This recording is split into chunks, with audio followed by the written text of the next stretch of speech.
లేదని మళ్ళీ పంపిస్తాం. ఎప్పుడైనా దెబ్బలు తగిలితేనే మోక్షానికి. దెబ్బలు తగలకుండా దాన్ని ఊర్చుకోకుండా భగవతార్పితమైన బుద్ధితో అనుభవించకుండా ఉంటే మళ్ళీ పునః జన్మ వస్తుంది, దెబ్బలు తగిలించుకోవచ్చు. కాబట్టి వీడు భయంలోకి వెళ్ళడమే, భయంలోకి వెళ్ళడమే కానీ సరే అభయంలోకి వెళ్ళడం కానీ భయపడేవాడు ఎప్పుడు భయపడుతుంటాడు. పరమేశ్వరా నువ్వే కదా కొట్టేది, ఇంకెవరో కొడతారా ఏమిటి? కొట్టమయ్యా, నీ దగ్గర నీ పాఠశాలలో చేరాం, నీ దగ్గర విద్యాబుద్ధుల కోసం చేరాం, నీ కొనడా దెబ్బలకు భయపడి ఎక్కడికి పోదాం? కొట్టు అని నిలబెడితే అప్పుడు పరమేశ్వరుడు వీడికి సరే ఈ దెబ్బలు నివృత్తి అయ్యే ఉపాయం కూడా చెప్తాం. ఎందుకురా దెబ్బలు తగిలించుకుంటున్నావు, నీ పని చేయొచ్చు కదా, ఇలా ఉండొచ్చు కదా అని కూడా చెప్తాము. పారిపోయేవాడికి ఏం చెప్తాం? వాళ్ళంత దూరం ఉన్నాడు, ఎక్కడో దాక్కో ఉన్నాడు, వాడికి ఏం చెప్తాం? ఈ దెబ్బలు తగిలించుకుంటూ నిలబడి ఉంటే వాడికి ఏమన్నా చెప్పేది అనుకుంటున్నాడు. ఆయన ఇలా చేయరా, ఇంకా తగలవు ఈ దెబ్బలు అట్లా. కాబట్టి సాంఖ్య బుద్ధి, యోగ బుద్ధి, చూసారా, 2 బుద్ధులు ఉంటాయి. ఈ సాంఖ్య బుద్ధి కలిగిన వాడు దెబ్బలే తగలవు, వాడికి దెబ్బలే తగలవు. ఎందుకని? వాడు శరీరం లేకుండా పెట్టుకున్నాడు కదా జ్ఞానాన్ని. తగిలే దెబ్బలు ఎంతవరకు వస్తాయా? శరీరం వరకే. శరీరం స్పర్శ లేదు వాడు. ఏంటి నిత్యమైన శరీరం కాదు, నువ్వు ఎన్ని కొడితే నాకేంటి అంటే వీడికి సంసారత్వం ఉంది కదా, కర్తృత్వం ఉంది కదా కర్మయోగికి. అందుకని వాడికి ఆ దెబ్బ ఇక స్పర్శ తగులుతుంది. ఇక సంసారం అయితే ఇంకా పారిపోవడమే వాడి పని. ఒక్క దెబ్బ తగిలించుకోకుండా పారిపోవాలంటే ఎక్కడ పారిపోతాడు? ఇంకా పెద్ద దెబ్బలు తగులుతాయి, మళ్ళీ అన్నీ ఒక్కసారిగా తగులుతాయి. అందుకని తగిలించుకునేదానికి సిద్ధంగా ఉండాలి, దాన్ని తప్పించుకునేదానికి కూడా ఉపాయం తెలుసుకోవాలి. అప్పుడు మోక్షానికి అధికారి అవుతాడు, లేకపోతే అంతే. అందుకని పనిష్మెంట్కి సిద్ధంగా ఉన్నవాళ్ళు అనమాట ఎవరు? కర్మయోగులు. పనిష్మెంట్ నుండి దొంగెత్తులేసి పారిపోయేవాడు సంసారి. కానీ వాడు బాగా తింటాడు దెబ్బ, అన్ని కలిపి ఒకసారి. అందువల్ల ఆశ్రితే ద్వే నిష్ఠే విభక్తే, 2 నిష్టలు చెప్పారు భగవద్గీతలో. ఇదే జ్ఞాన కర్మణో. ఏమేంటి సార్? కర్తృత్వ, అకర్తృత్వ, ఏకత్వ, అనేకత్వ, బుద్ధి ఆశ్రయో ఏక పురుష ఆశ్రయత్వ అసంభవం పశ్యత. ఒక్క మనిషికి, ఒక పురుషుడికి, ఒక బుద్ధికి సంబంధించింది కాదు ఇది. 2 బుద్ధులు, 2 రకాల మనుషులు ఉంటారు. 2 బుద్ధులు, 2 రకాల మనుషులు, చూసారా? అందువల్ల కర్తృత్వము ఏ బుద్ధికి సంబంధించింది? కర్మయోగ బుద్ధి, కర్మ బుద్ధి. అకర్తృత్వము జ్ఞాన బుద్ధి, ఏకత్వము జ్ఞాన బుద్ధి, అనేకత్వము కర్మ బుద్ధి. 2 బుద్ధులు. అందువల్ల ఏక పురుష ఆశ్రయత్వం అసంభవం. ఒక పురుషుడికి, ఒక మనిషికి, ఒక బుద్ధికి చెందింది కాదు 2 పద్ధతులు. అది వేరే బుద్ధి, ఇది వేరే బుద్ధి. బుద్ధులు ఉంటాయి, ఒకదానికొకటి లింక్ లేదు. అది వేరు, ఇది వేరు అని చెప్పేసినారు. అది వేరు, ఇది వేరు. అందుకనే మనం ఎప్పుడైనా సరే ఆ జ్ఞానం ఆశ్రయించి, అయ్యా మీ బుద్ధికి మా బుద్ధికి తేడా ఉంది, మా బుద్ధి నుండి మేము ఈ బుద్ధిని కలిగించుకోవాలి, అందుకని కొంత గ్యాప్ ఉంటుంది, కొంత టైం ఉంటుంది అని చెప్పి. అది వేరే బుద్ధి, ఇది వేరే బుద్ధి. 2 బుద్ధులు ఒకటి కాదు. జ్ఞాన బుద్ధి, కర్మ బుద్ధి. కాబట్టి ఏకత్వము, కర్తృత్వము, భోక్తృత్వము అనేది ఒక బుద్ధికి. అనేకత్వము, అకర్తృత్వము, అకర్తృత్వము, అభోక్తృత్వము అనేది ఒక బుద్ధి. ఏకత్వము, అకర్తృత్వము, అభోక్తృత్వం అనేది ఒక బుద్ధి. అనేకత్వము, కర్తృత్వము, భోక్తృత్వము అనేది మరొక బుద్ధి అనమాట. రెండు బుద్ధులు ఉంటాయి ఈ ప్రపంచంలో ఎప్పుడైనా సరే. యథా ఏతద్ విభాగవచనం, అందుకనే ఫిల్టర్ చేసేది జ్ఞానంలో. అందరు వద్దు, అన్ని చోట్ల వద్దు అని చెప్పేది, ఫిల్టర్ చేసేది అనమాట. యథా ఏతద్ విభాగవచనం. అందుకని కృష్ణుడు దూరంగా తీసుకుపోయేదానికి కారణం అలా కన్ఫ్యూజ్ అవుతారనే దూరంగా పెట్టి చెప్పాలి వీళ్ళకి, అందరికి చెప్పకూడదు అని. ఆ గోపికలకు ఇవ్వగలు ఉన్నా సరే బృందావనంలో తత్వవిచారం చేయడం ఆయన అక్కడ. ఎందుకని మూర్ఖులు వాళ్ళు, మూఢులు. వాళ్ళేదో ఊరికనే మూఢభక్తి. వాళ్ళు ఎంతసేపటికి వెన్న పెడదామా నెయ్యి పెడదామా అనే బుద్ధే కానీ తత్వవిచారం చేద్దామని ఉండదు. ఆ మూర్ఖులకు వాళ్ళు ఆయన దగ్గరగా ఉండి ఏం చెప్పలే, వాళ్ళు తత్వవిచారం చేయకూడదు. అక్కడ చేస్తే మహా కన్ఫ్యూజన్ అయిపోతారు. దూరంగా చెప్పవచ్చు. కాబట్టి యథా ఏతద్ విభాగవచనం తథా ఏవ దర్శితం శతపతీయే బ్రాహ్మణే. కాబట్టి ఈ ప్రకారంగా ఈ విభాగవచనాన్ని శతపథ బ్రాహ్మణంలో కూడా చూసుకోవచ్చు. అది వాజస్నేయ శాఖ, అది అంటే బృహదారణికం. దానిలో కూడా అది వేరు ఇది వేరు అని బాగా చెప్పబడింది శృతులలో అని చెప్పారు. ఏతమేవ ప్రవ్రాజిన లోకమిచ్చంత బ్రాహ్మణ ప్రవ్రజంతి ఇది ఉంది. చూసారా? అది చెప్పండి ఒకసారి. ఏతా ఏతద్ విభాగవచనం తథా ఏవ దర్శితం శతపతీయే బ్రాహ్మణే. గీతలో చెప్పబడిన విభాగవచనాలు ఇక్కడ కూడా శతపథ బ్రాహ్మణంలో కూడా కనిపిస్తున్నాయి చూడండి అన్నాడు. శతపథ బ్రాహ్మణము అనగానే బృహదారణ్యోపనిషత్తు అనమాట. ఏ తమేవ ప్రవ్రాజిన లోకమిచ్చంత బ్రాహ్మణ ప్రవ్రజంతి ఇది సర్వకర్మ సన్యాసం విధాయ తశ్చేషేణ కిం ప్రజయా కరిష్యామః ఏషాం న అయం ఆత్మా అయం లోకః ఇది. అందుకని ఈ ప్రకారంగా విభాగవచనం అనేది శతపథ బ్రాహ్మణమైనటువంటి బృహదారణ్యకోప శాఖలో కూడా ఉన్నది. వాజస్నేయ శాఖ అని కూడా పేరు దీనికి. ఏతమేవ అయా ఈ ప్రకారంగా దీనిని ఈ ఆత్మలోకాన్ని ప్రవరాజిన లోకమిచ్చంత ఈ ఆత్మలోకాన్ని కోరుకునేవాళ్ళు వైరాగ్యశీలు. ప్రవరజంతి అంటే పరివిరాజకులు అంటే వైరాగ్యులు. అది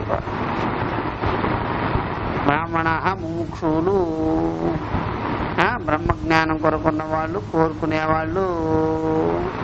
మాకు ఆత్మజ్ఞానమే కావాలి, ఆత్మ విద్య కావాలి, ఆత్మలోకమే కావాలి అని కోరుకునేవాళ్ళు ముముక్షులు, వైరాగ్యవంతులు ఉన్నారు, కోరుకుంటున్నారు అని చెప్పేసి. ఈ ప్రకారంగా సర్వకర్మ సన్యాసం విధాయ తశ్చేషేణ సర్వకర్మ విధానాన్ని చెప్పి దానికి ఈ వాక్యాన్ని శేషభూతంగా చూపిస్తున్నారు. వాళ్ళు అన్నారట అక్కడ కిం ప్రజయ కరిష్యామః అని. ఈ సంతానం ద్వారా ఈ ప్రజలు ఉన్నారే వీళ్ళ ద్వారా మేము పొందేది ఏమిటి, సంపాదించుకునేది ఏమిటి, ఇవన్నీ ఒకరి చాకిరిలాగా ఉన్నదే, దీనికే కట్టుబడి మేము చేస్తున్నాము, ఏమన్నా ఉందా దీనివల్ల అని అనుకున్నారట. అది తెలుసుకున్నారట. ఏంటి మనం చేసే పనులు ఏంటి, అంతా కూడా టైం వేస్ట్ పనులన్నీ చేస్తున్నాము, ఎందుకు వచ్చామో తెలియడం లేదు, దీనిలోనే తగులుకొని ఉన్నాము, ఎంతకాలం ఇలా తగులుకోవాలి, ఏమిటి మన మార్గం ఏంటి అని అనుకున్నారట వాళ్ళు. అయం ఆత్మ అయం లోక, ఇదేనా మా లోకం, ఇదేనా మా యొక్క స్వరూపం, ఇదేనా మా స్థితి అని వాళ్ళు అనుకున్నారట. దీంట్లోనే పడి ఉండాలా మేము అని వాళ్ళ వైరాగ్య భావన వచ్చేసి వాళ్ళు విచక్షణ చేసినారట. సరే ఇంతవరకు చెప్పేయండి. ఇది నెక్స్ట్ క్లాస్లో మనం చెప్పుకుంటాం. తత్ర చేయవా ప్రాగ్దార పరిగ్రహాత్ పురుష ఆత్మ ప్రాకృత ధర్మ జిజ్ఞాస ఉత్తరకాలం లోకత్రయ సాధనం పుత్రం విప్రకారం చ విత్తం మానుషం దైవం చ తత్ర మానుషం విత్తం కర్మరూపం పితృలోక ప్రాప్తి సాధనం విద్యాంచ దైవం విత్తం దేవలోక ప్రాప్తి సాధనం సో అకామయత. ఇక్కడేనండి బృహదారణ్యకోపనిషత్తులో ఇలాగా వాజస్నేయ శాఖలో ఇలాగా చెప్పబడుద్ది. వాళ్ళు ఈ ప్రకారంగా ప్రాకృతాత్మ అంటే అజ్ఞాని, దేహేంద్రియాలతో విషయాలతో గుణాలతో కప్పబడిన వాడిని ప్రాకృతాత్మ అంటారు. ప్రాగ్ధార పరిగ్రహాత్ పురుషాత్మ ప్రాకృత. ముందుగా భార్య, వివాహం కాకముందు భార్య, పుత్రులు ఇవేవి లేకుండా ఉన్నప్పుడు, వీడు ధర్మాధర్మ విచక్షణ తెలియనప్పుడు, అసలు శాస్త్రం గురించి తెలియనప్పుడు వీడు ప్రాకృతాత్మే. ప్రాకృత దేహేంద్రియ విషయాలు గుణాలు అవన్నీ స్థూలంగా ముడిసరుగ్గా ఇలాగా ఉండేవాడు. పశుపక్షాలను తుల్యం మనకు అట్లా ఉంటాడనమాట. అక్కడ ఆ ప్రకారంగా ఉండే మనిషి వాడు ధర్మ జిజ్ఞాస కలిగించుకున్న తర్వాత తదుపరి ధర్మ జిజ్ఞాస ఉత్తరకాలం వాడు అలాగ కర్మంగా వినాలన్నమాట. ఒకవేళ పనులు హరికథలో బుర్రకథలో పురాణము పురాణ కాలక్షేపం మామూలు జనరల్ ఉపన్యాసాలు ఇలా గుడి గోపురం శాస్త్రం కర్మ అవన్నీ వినుకుంటూ వస్తున్నాడు అనుకోండి, అలా క్రమంగా వాడికి బుద్ధిలో కొన్ని రకాలైనటువంటి శాస్త్రీయమైన కర్మానుష్ఠానమైన దేవతా విషయం కొంత బుద్ధి ఏర్పడి ఇలాగా క్రమంగా వాడు వస్తాడనమాట. ఇలాగా మనిషి 3 రకాల విత్తాన్ని పొందుతారనుకోండి. ఈలో 3 రకాల విత్తం. అసలు పుత్రం ద్విప్రకారం విత్తం లోకత్రయం 3 రకాల లోకత్రయ సాధన. ఏ లోకము, పితృలోకము, దేవలోకం. విత్తం మాత్రం మానుషం దైవం విత్తం అనమాట. ఇలాగా ఈ ప్రకారంగా పొందుతాడనమాట. పొంది దీన్ని క్రమేపీ ఈ పుత్రులేమో పితృలోక దేవలోక విత్త సాధనం. పుత్రులు సంతానం ఉంటే వాడు యజ్ఞహోమాలు చేయగలుగుతాడు. పితృదేవతల్ని వాళ్ళ లోకాన్ని పొందగలుగుతాడు. దేవలోకాలు అనేటువంటి లోకాన్ని పొందగలుగుతాడు. ఇలాగా ఈ 2 విత్తాలను పొందుతాడు అన్నమాట. సాధనలు 3 రకాలు. ఇహలోక సాధన, పితృలోక సాధన, దేవలోక సాధన. ఇది కోరుకునేవాడట ముందు. ఆ తదుపరి వాడికి వైరాగ్యం వచ్చి వాటిలో ఎగలేక ఇంతేనా జీవితం అంతా ఇంతేనా అని తెలుసుకొని జ్ఞాన మార్గం వైపు తిరుగుతాడు. ఇలాగా చెప్పారు. ఇది మనం రేపు ఒకసారి చెప్పుకొని ముందుకి వెళ్తాం. ఓం సహనావతు సహనో భునక్తు సహ వీర్యం కరవావహై తేజస్వినావదీతమస్తు మా విద్విషావహై. ఓం శాంతి శాంతి శాంతి. హరి ఓం శ్రీ గురుభ్యో నమః.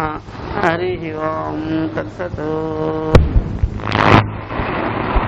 ఉపోద్ఘాత భాష్యం జరుగుతుంది. అలా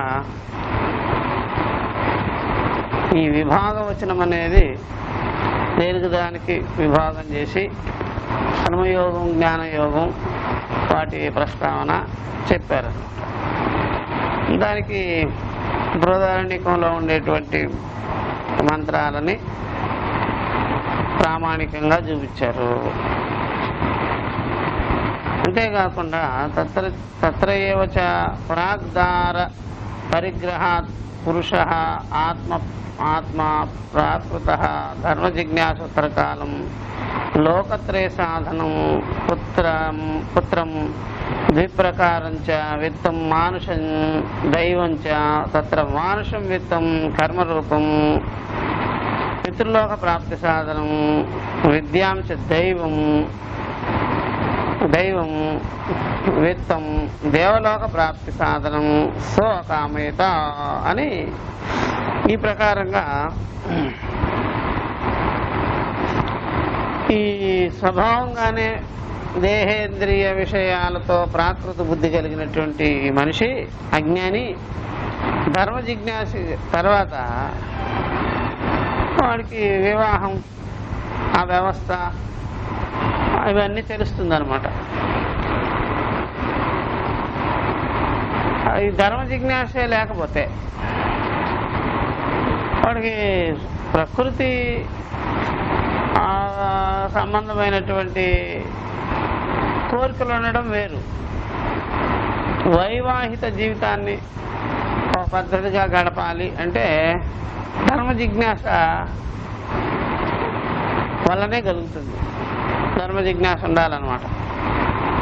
అందుకని మనిషికి సశాస్త్రీయంగా లేకపోయినా కాస్త కోస్త శాస్త్ర విధానాన్ని పట్టుకొనే ఉంటాడు ఎవరైనా సరే. ఇప్పుడు గిరిజనులు ఉన్నారు, వాళ్ళకి వాళ్ళ పెద్దలు చెప్పినటువంటి ఆ మాటలు అవన్నీ ఉన్నాయి కదా, శాస్త్రం అని కొన్ని విధి నిషేధాలన్నీ పట్టుకొనే ఉంటారనమాట. అది వదిలేసేసుకొని వాళ్ళు అలాగా చెట్లు పుట్టలు పశువులు పక్షుల్లాగా వాళ్ళు ఉండలేరు. ఎక్కువగా అరణ్యాదుల్లో వనాల్లో ఉన్నా వాళ్ళు కూడా వనంలాగా ఉండలేరు. వనంలో ఉండేవాళ్ళు, అరణ్యాల్లో ఉండేవాళ్ళు, కొండ కోణంలో ఉండేవాళ్ళు ప్రకృతిని వాళ్ళు ఆస్వాదించవచ్చేమో కానీ ఆ ప్రకృతి పరంగా టోటల్గా 100% వాళ్ళు ఉండలేరు. వాళ్ళకి కొన్ని రకాల విధి నిషేధాలు, కట్టుబాట్లు, పద్ధతులు వాళ్ళ పెద్దల ద్వారా ఎవరో ఎంటర్ అయిపోయి ఉంటాడు, అవి చెప్పుకుంటారు, దాని ప్రకారమే నడుచుకుంటారు. ఇట్లాగా ఈ నాగరికత లక్షణాలు కలిగిన వాడు, మైదానాల్లో ఉండేవాడు, వీడు కూడా ఏదో రకంగా ఆ పెద్దలు శాస్త్రం విధి నిషేధాలు అవన్నీ 100% పట్టుకోకపోయినా కనీసం హాఫ్ అయినా పట్టుకొని ఉంటాడనమాట. అది వదలలేడు వాడి వల్ల కదా. వదిలేసినట్లయితే మంచిదే కదా, వదలలేడు. మహా చెడ్డవాడికి వదిలితే. ఎందుకని ఇంద్రియాలేమో ప్రకృతి సిద్ధంగా ఉన్నాయి, దానికి ఏ రకమైనటువంటి నియమ నిబంధనలు, నీతి నిజాయితీలు, అలాగే విధి నిషేధాలు వగైరా ఏం లేవు వాటికి. అలాగా ఈ మనిషి యొక్క కర్తృత్వం అలా ఉండదు. అందుకని ప్రతి ఒక్కడు ఏదో ఒక దాన్ని వైదికమనండి, లౌకికమనండి, వాటిలో ఉంటాయి కొన్ని నియమాలు. అలాగే లౌకిక వైదిక స్మార్థాల్లో ఉన్నట్టుగానే లౌకికంలో కూడా ఉంటాయి కొన్ని. అవి వాటి నుంచే వీళ్ళు గ్రహించుకొని ఫిల్టర్ చేసుకొని వీళ్ళ దేశకాల గుణంగా లౌకిక విషయాల్లో కూడా కొన్ని నియమ నిబంధనలు ఇవన్నీ కూడా ఏర్పరచుకొని ఉంటారు మనుషులు. అందుకని భార్య బిడ్డలు వివాహము వాటికి ముందుగా ప్రాకృత బుద్ధి కలిగిన వాడు 100% అజ్ఞాని.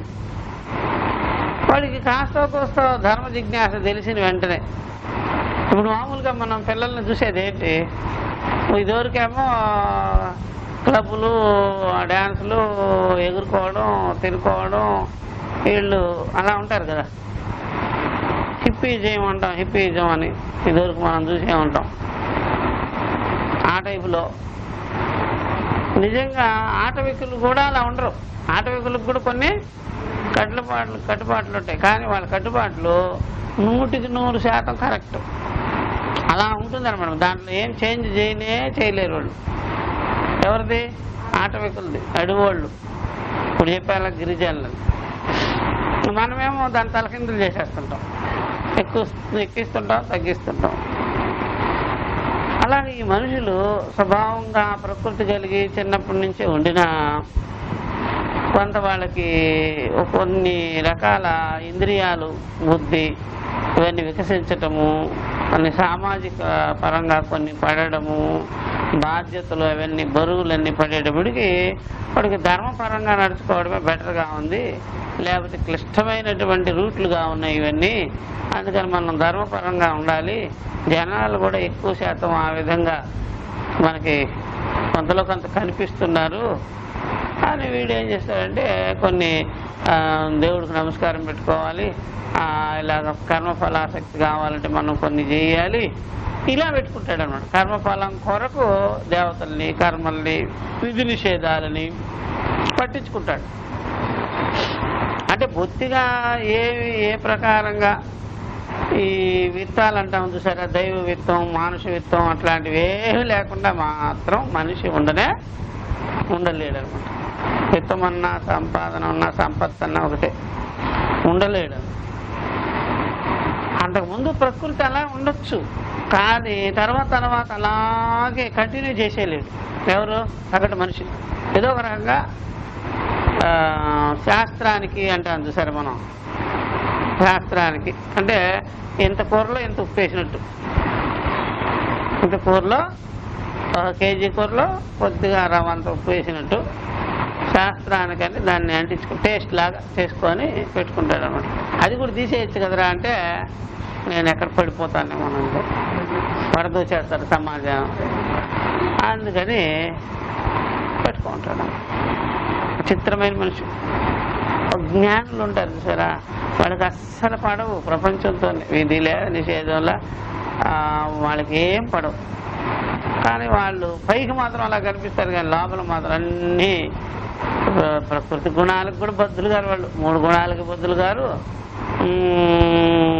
మామూలుగా ఎలా పడితే అలా ఉండొచ్చు, స్వేచ్ఛాచారి జ్ఞాని. అలాగే ఉంటుంది వాళ్ళ జ్ఞానం, స్వేచ్ఛగా ఉంటుంది. కానీ వాళ్ళు బయటికి కనిపించేది మాత్రం అలా కనిపిస్తుంది. అంటే యాక్టింగ్ చేయిస్తారన్నమాట, బుద్ధితో ఇంద్రియాలతో అహంభావంతో యాక్టింగ్ చేయిస్తారు. ఆ యాక్షన్కి వాళ్ళు విపరీతంగా ఉంటారు, మాటకుండా ఉంటారు, విలక్షణంగా ఉంటారు. అందుకని ఆ రకమైన బుద్ధి రాదు కదా, అదే మనుషులు ఇలా ఉంటారు. అదే శృతిలో కోట్ చేసి చెప్తున్నారు. అంతకుముందు అలా ఉండేవాడు మనిషి. తర్వాత ఈ మనిషిలో కొద్దిగా కొన్ని బీజాలు పడ్డాయి. ధర్మ జిజ్ఞాస. ధర్మ అంటే మనం కర్మను ఎలా చేయాలి, ఎలా జీవించుకోవాలి, ఏ రకమైన విధి నిషేధాలు, మంచి చెడులు పెట్టుకోవాలి అని ఒక ప్రణాళిక తయారు చేసుకున్నాడు అనమాట. అందుకని ఈ భార్య బిడ్డలు ఇవన్నీ కలిగి ఉంటున్నారు జనాలు. భార్య బిడ్డలు ఇవన్నీ నువ్వు చేసే పనులు, నువ్వు చేసే చేష్టలు నీ స్వభావానికి తగినట్టుగా భార్య బిడ్డలు కూడా అక్కర్లేదేమో అనుకుంటే అమ్మో ఉండలేనయ్యా అంటాడు. చపల చిత్తుడు కదా, చపల చిత్తుడికి నీకు భార్య బిడ్డలు ఎందుకు లేరా, ఇవన్నీ విధి నిషేధాలు ఎందుకు లేరా అంటే నేను ఉండలేనండి. చపల చిత్తుడు వాడు చపల చిత్తుడికి ఏదో కాస్త ఉండాలి కదా, పట్టుకోవాలి కదా, లేకపోతే ఇంకంటే ఏమైపోతాడు వాడికి. అందుకనే మనుషులు అలాగ ధర్మ జిజ్ఞాస కలిగించుకొని కొన్ని బంధాలతో కట్టుబడి ఉంటారనమాట, కొన్ని బంధాలతో కట్టుబడి ఉంటారనమాట. అందుకని చేతులు కొన్ని మంది పోగులు కట్టేసుకొని ఉంటారు కదా. ఇప్పుడైతే ఎక్కువ చేతులకి వాచి కనిపించకుండా ఏదో చుట్టుకుంటుంటారు. ఫ్రెండ్షిప్ బ్యాండ్ అంటాడు, ఇంకేమో బ్యాండ్ అంటాడు. ఈ బ్యాండ్ అంటే వీడికి బ్యాండే, వీడికి అలాగా వాడు దానికి చుట్టుకొని ఉంటాడు అనమాట. ఏది ఆ దారిముక్కకి, ఆ తాడిముక్కకి వీడు మనస్సు ఆఫర్ చేసేసుకోవాలి.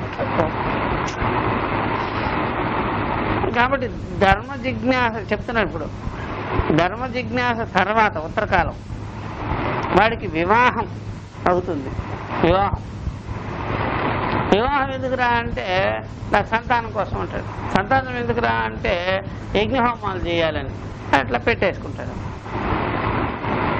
కాబట్టి లోకత్రయ సాధనం, ఈ 3 లోకాల్లో ఉండే సాధనం, ఆ సాధనానికి పరికరాలు ఇవే: పుత్రుడు, దైవము, మనుషులు. ఈ రకమైనటువంటి సాధనల్ని సాధన సామగ్రి అనమాట. ఎవరెవరో సంతానము, దేవత, మనుషులు చూసారా, ఇవన్నీ పెట్టుకుంటారనమాట. ముల్లోకాలకి సంబంధించినటువంటిది.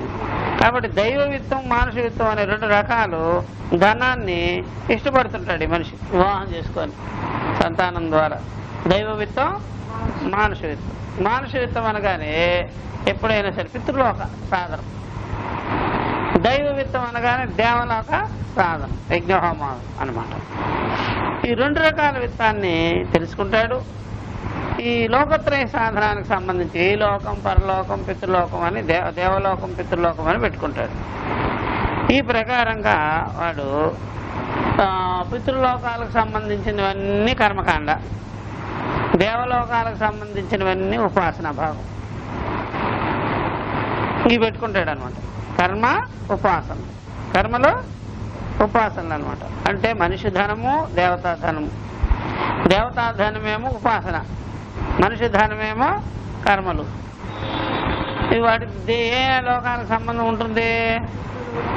ఈ లోకము, పితృలోకము, దేవలోకం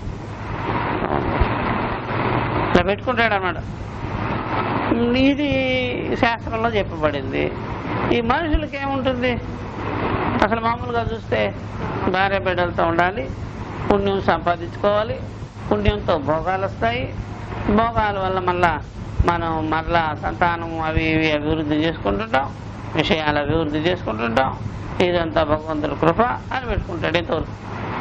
ఇంకొకటి ఏం చేస్తాడంటే ఇక్కడ విరక్తి చెంది, లేకపోతే ఇంతకన్నా హైయెస్ట్ ఏమన్నా ఉందా అని పితృలోకాలకు పోవాలని, దేవలోకాలకు పోవాలని అనుకుంటుంటాడు. మృత్యులోకం పోవాలని అనుకోడు ఎవడు, అది వద్దులే బా మనకి. వీడు అడగకపోయినా అక్కడికే పోయేది, అయినా సరే అక్కడికి వద్దులే అంటాడు. ఈ లోకాలకు పోవాలనుకుంటుంటాడు. దీన్నే వాళ్ళు తిప్పి వాళ్ళు వైష్ణవులు వైకుంఠం పోదాం, కైలాసం పోదాం అని ఇలా తిప్పి చెప్పేస్తారు. ఇది మానవులకు ఉండేటువంటి ధర్మ జిజ్ఞాస స్వభావాన్ని వాళ్ళు అలా తిప్పి పౌరాణిక విషయంగా వైకుంఠం, కైలాసం అని చెప్తారు. మరి ఈ ప్రకారంగా మానవుడి యొక్క స్వభావాన్ని బట్టి ఈ రకమైనటువంటి విధి విధానాలు ఏర్పడ్డాయి. విధి విధానాలు ప్రాకృత స్వభావం కలిగి ఉంటాడు కదా, అందుకని పెట్టారు. చూసారా, ప్రకృతి స్వభావం కలిగి ఉండేటప్పుడు ఇలాంటివన్నీ కొన్ని పెట్టి చెప్పి వాడిని ఒక రకంగా వాడిని దేహేంద్రియాలు, వ్యవహారము, ఒక రకమైనటువంటి చేతనత్వం రావడం, ఉత్సుకత రావడం, వాడికి ఏదో పుట్టాలి కదా, మట్టి పొంలాగా ఉండేవాడికి, మట్టి బుర్రలాగా ఉండేవాడికి ఏదో పుట్టాలి కదా, అలా పుట్టేటట్టుగా చేస్తారు. అర్థమైందా? అలా పుట్టేటట్టుగా చేసేస్తారు. ఇప్పుడు ఏదో కొండా కోణాల్లో ఏదో తినుకుంటూ బతుకుతూ ఉండే వాళ్ళకి పోయి ఈ రాజకీయ నాయకులు, పార్టీలు, వాళ్ళు వీళ్ళు పోయి వాళ్ళని రెచ్చగొట్టేటప్పటికి వాడికి తెలుస్తుంది, ఓహో పట్టణంలో ఇలాగ బట్టలు ఉంటాయి, ఇలాగ తిండి తిప్పులు ఉంటాయి, ఇలాంటి వ్యవహారాలు ఉంటాయి, ఇలాంటి మనకు కూడా హక్కులు ఉన్నాయి, చదువులు ఉన్నాయి, ఉద్యోగాలు ఉన్నాయి అని వాళ్ళకి ఉండేటువంటి సహజమైన కల్చర్ని పాడు చేసేస్తారు. అక్కడ ఉండేది కూడా ఎవడో విధి నిషేధాలు కూడా ఎవడో వచ్చి సిద్ధాంతం చెప్పింది, అది ఒక సిద్ధాంతి చెప్పేసి వాళ్ళ రీతిలో చెప్పేసి వెళ్ళిపోయింటాడు. వీళ్ళు ఈ చదువుకున్న వాళ్ళు ఏం చేశారంటే మైదాన ప్రాంతం వాళ్ళంతా వెళ్ళి కాస్త నాగరికత అని అదే రూల్స్ అని అవన్నీ వాళ్ళకి చెప్పి వాళ్ళ మైండ్ కాస్త చెడగొట్టారు. తిప్పడం అనుకుంటారు వీళ్ళు, తిప్పటం కాదు, చివరికి అది తిప్పలు రావడం. వాళ్ళకేంటి తిప్పలు రావడం.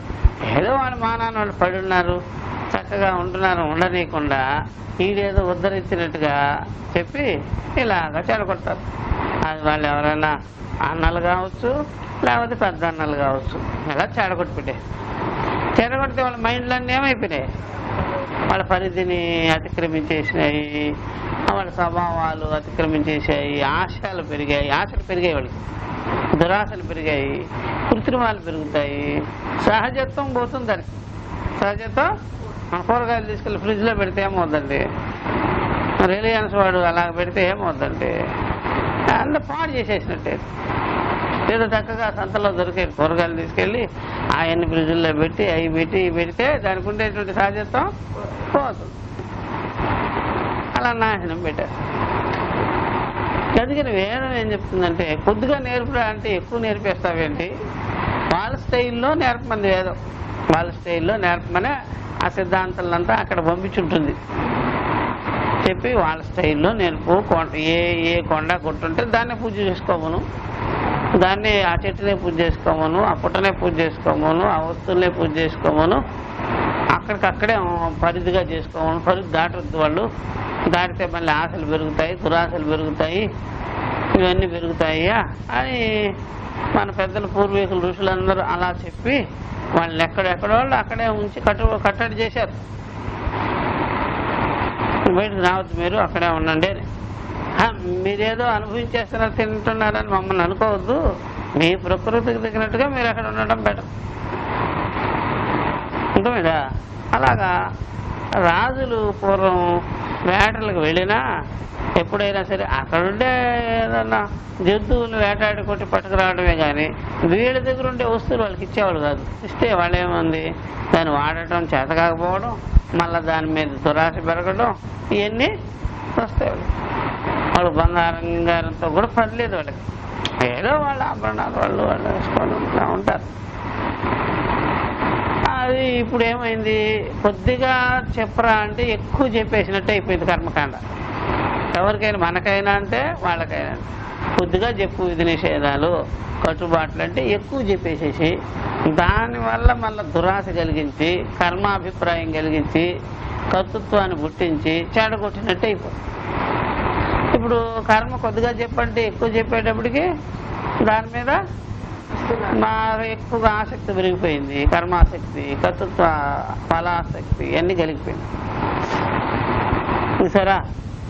అంటే ఇదివరకు అజ్ఞానికి కొంత కర్మకాండ చెప్పేటప్పటికి, విధి నిషేధాలు చెప్పేటప్పటికి అజ్ఞానం ముదిరి పాకంలో పడింది.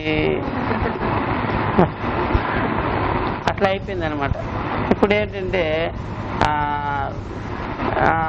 చదువుకున్న అజ్ఞానం అయిపోయింది. ఇదివరకు చదువు లేని అజ్ఞానం ఉండేది, ఇప్పుడేమో చదువుకున్న విధి నిషేధాలు తెలిసినటువంటి అజ్ఞానం అయింది. విధి నిషేధాలు తెలిసిన అజ్ఞానం, ఇదివరకు అది కూడా తెలియని అజ్ఞానం ఉండేది, మొదలైంది. ఇప్పుడు దానిలో నుంచి బయటపడాలి. ఇప్పుడు అందుకని చెప్తున్నారు, ఇది చెప్తున్నారు. ఇలాగ స్వకామైత, దీన్ని కావాలని కోరుకున్నాడట అతను. ఇవన్నీ కావాలని కోరుకున్నాడట.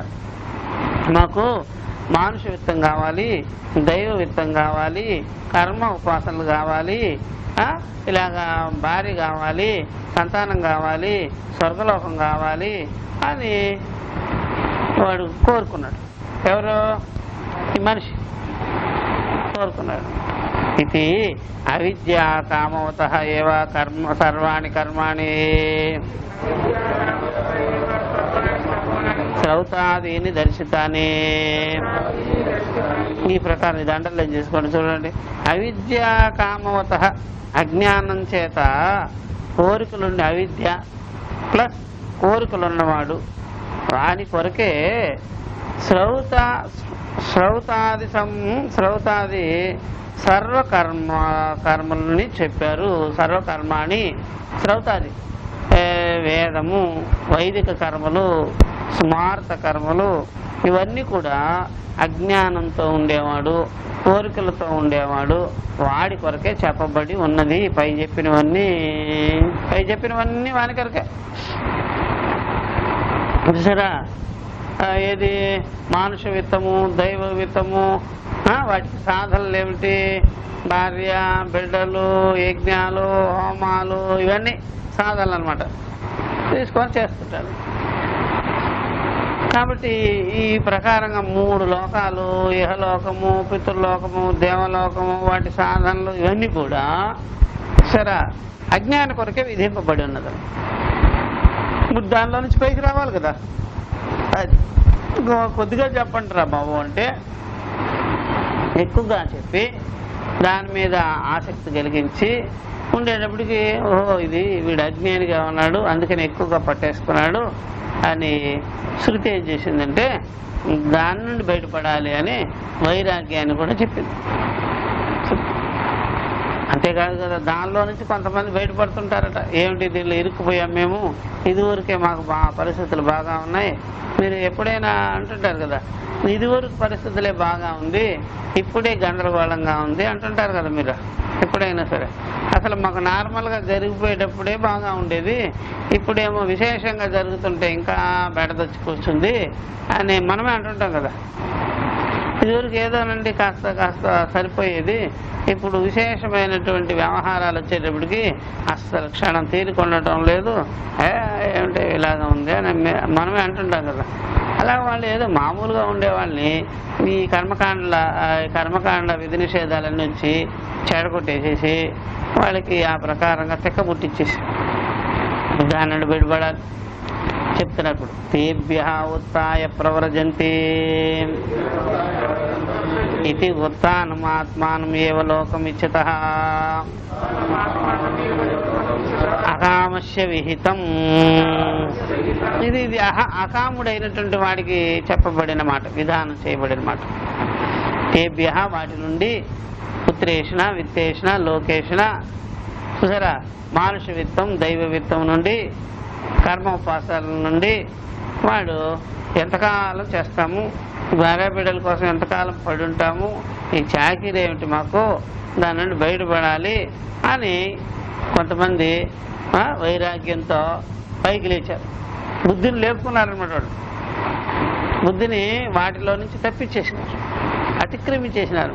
యుత్థానం అంటే చూసారా బాగా, దాని నుండి అతిక్రమించుట, పైకి ఎదుగుట. మునిగిపోతున్న బుద్ధిని, ముంచి ఉన్న బుద్ధిని, కప్పబడిన బుద్ధిని పైకి తీసుకొచ్చారు, పైకి లేపారనమాట బుద్ధిని. అలా దృష్టిని పెంచుకున్నారు, అతిక్రమించుకొని చూసుకున్నారు, మెలుపు కలిగింది అని అర్థం. యుత్థానం ఆత్మానమేవ లోకం. మాకు ఆత్మలోకం కావాలి, కానీ మేము ఇష్టపడేది అది మా లోకం కావాలి అంటే మేముగా ఉండాలి, మా స్వరూప జ్ఞానంతో మేము ఉండాలి, మా స్వతంత్రతగా మేము ఉండాలి, మా స్వేచ్ఛతో మేము ఉండాలి, మా గురించి మేము పట్టించుకోవాలి. కానీ ఇదేమిటండి వీళ్ళందరినీ పట్టించుకొని కూర్చుంటున్నాం, మనం ఎంతకాలం ఇలా పట్టించుకొని వాళ్ళతో ఎగుతాము అని వాళ్ళకి పుట్టిందనమాట. ఆ రకమైన దృష్టి కలిగింది. లోకమిచ్చతః ఆకామస్య విహితం. ఇలాగ ఇష్టపడేవాడికి అకామత్వాన్ని చెప్పారు, కోరికలు లేని విషయాన్ని చెప్పారు, కోరికలు లేని విధానాన్ని వాళ్ళకి చెప్పారన్నమాట. అంటే నివృత్తి మార్గం. ఇంతవరకు ఏంటి? ప్రవృత్తి మార్గం. అసలు నివృత్తి ప్రవృత్తి లేకుండా ఉండేది ఏంటి? సహజం, స్వభావం, ప్రకృతి జన్యం, ప్రాకృతం. అది వాడికి ఏమిలే, నారకీయమైన పరిస్థితి పడతాయి. అందువల్ల ఏమీ తెలియకపోతే, కర్మలు ఉపాసనలు విధి నిషేధాలు తెలియకపోతే ఊరికే పడి ఉంటాడంటే పశుపక్షాదులాగా పడి ఉంటాడు.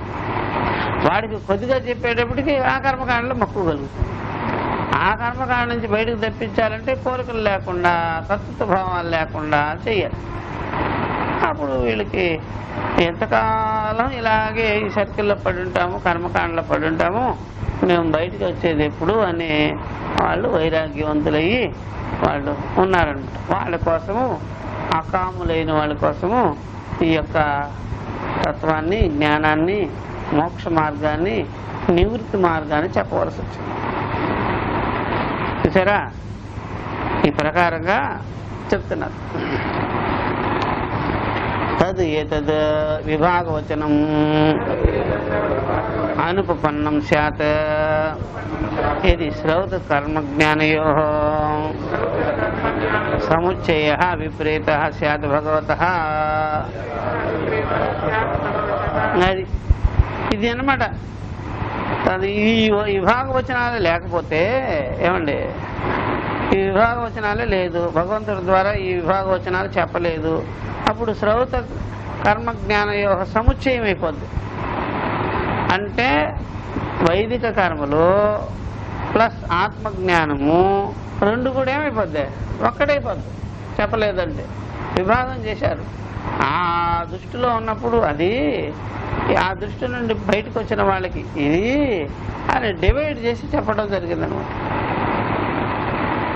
కాబట్టి కర్మకాండ లక్షణము, జ్ఞానకాండ లక్షణము, ఆ రెండు బుద్ధులు ఇవన్నీ విభాగం చేసి చెప్తున్నారంటే సముచ్చయానికి అవకాశం లేదు అని. సముచ్చయానికి అవకాశం లేదు.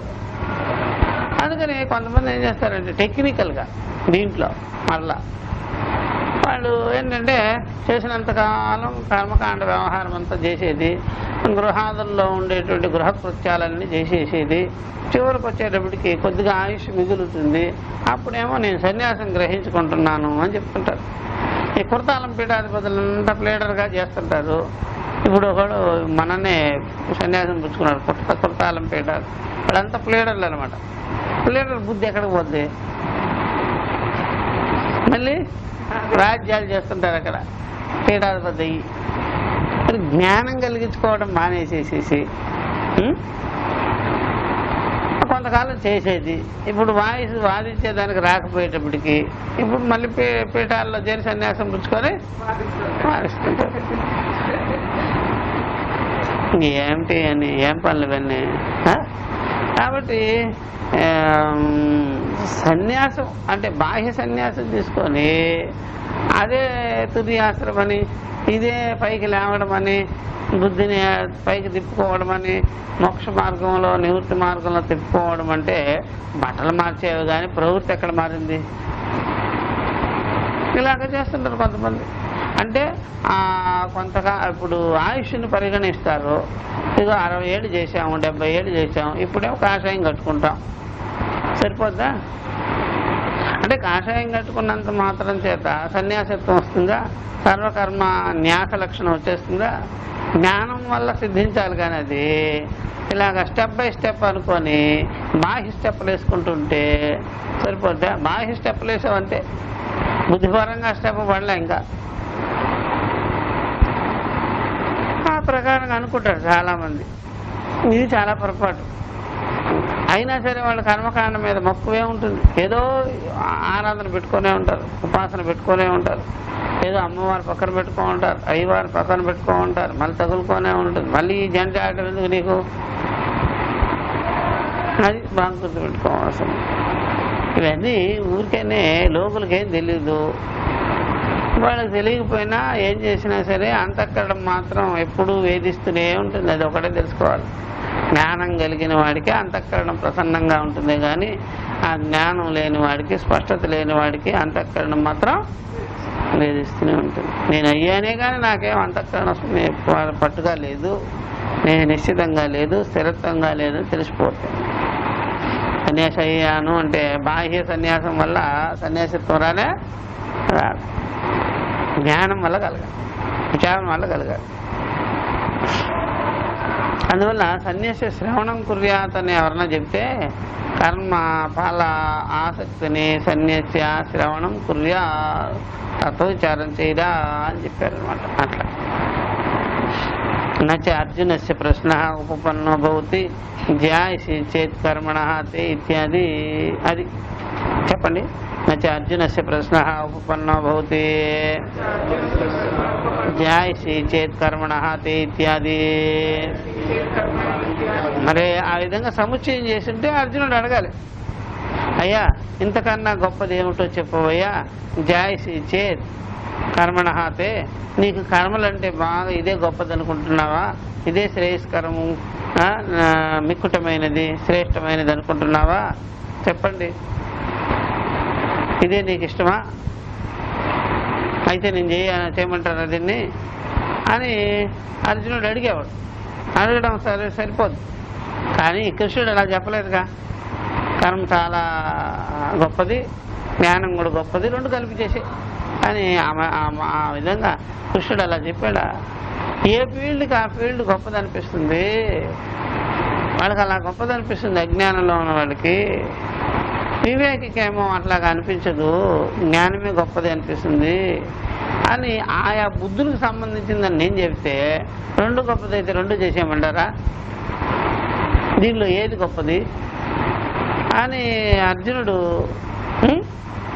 అర్జునుడు ప్రశ్న అది ఓకే అయిపోద్ది. అది మన సరైందే అని అనవలసి వస్తుంది. కానీ కృష్ణుడు అలా చెప్పుకుంటే అర్జునుడు అడిగింది సరైంది అనుకోవచ్చు. అర్జునుడు ఒక రకమైన గందరగోళ చిత్తం కలిగి ఉన్నాడు కాబట్టి వాడికి ఆ విధంగా వినిపిస్తుంది. ఆయా బుద్ధులకు సంబంధించి నేను అన్నానే కానీ నీకు అది మంచిదేరా, నీకు ఇది మంచిదేరా అనింది అది ఒప్పుకోవటం కాదు, అది ఆ బుద్ధులని పరిశీలన చేసి వాళ్ళు చెప్పడం జరిగిందనమాట. చూసారా, అందుకని బుద్ధులు పరిశీలన చేసాం, బలవంతంగా రుద్దడం ఏమి లేదు ఇక్కడ. చెప్తున్నారు ఏక పురుషానుష్ఠేయత్వ సంభవం బుద్ధి కర్మణో భగవత పూర్వం అనుక్తం కథం అర్జున శ్రుతం బుద్ధేశ్చ కర్మణః ధ్యాయస్త్వం భగవతి అధ్యారోపయేత్ మృషా ఏవ జాయసి చేత్ కర్మణః తే మతా బుద్ధి ఇది.